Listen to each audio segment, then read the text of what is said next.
Қайырлы күн достар, сіздермен бірге Кәмшат арнама қош келдіңіздер. Бүгін сіздермен өте дәмді удон тағамын жасалу жолымен бөлісетін боламын. Менімен бірге болыңыздар. Мен қажетті ингредиенттердің барлығын осындай ұзынша көлемде турап алатын боламыз. Мен осындай тауық етін қолданамын.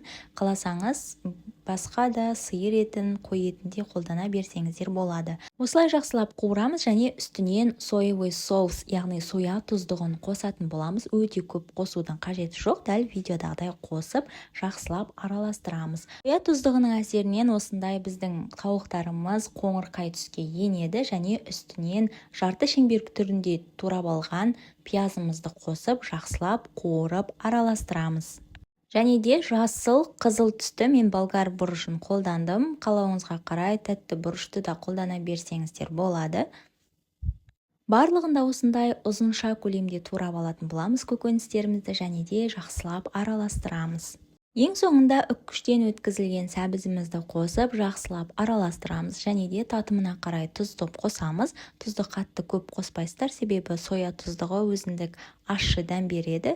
Сосын бетін жауып 5-10 минуттай бұқтыратын боламыз. Осы уақыт аралығында біз удон лапшасын пісіріп алатын боламыз.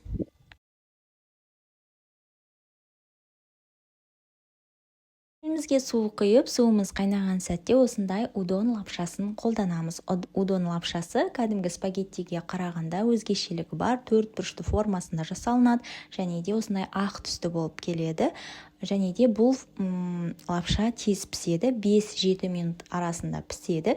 Піскен лапшамызды осы қуырылып жатқан көкөністерімізге салып, барлығын жақсылап араластырамыз. Және де мен осындай қысқыштың көмегімен араластырдым, сонда лапшаларыңыз езіліп кетпейді және де үстінен соя тұздығын қосқан болатынмын. Қалауыңызға қарай терияки соусында қоссаңыз болады. Менде осындай соя тұздығы болғандықтан тек қана сол үшін осы соя тұздығын қолдандым.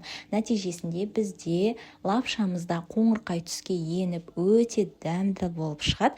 Міндетті түрде жасап көріңіздер, сіздерге ұнайтынына сенімдімін. YouTube арнамда күнделікті видео рецепттер, пайдалы ақпараттар шығып тұрады. Сондықтан менің арнамды жоғалтып алмас үшін подписаться батырмасын басып, қоңыраушаны басып қойыңыз. Өте тез даярланатын ерекше тағам болып шығады, дәмді болып шығады. Міндетті түрде жасап көріңіз. Сіздермен болған Кәмшат. Егер видео ұнаса, лайк басып, комментарий жазып, осы видео пайдалы болады деген достарыңызбен бөлісе кетуіңізге болады. Келесі видеоларда кездескенше қош сау болыңыз.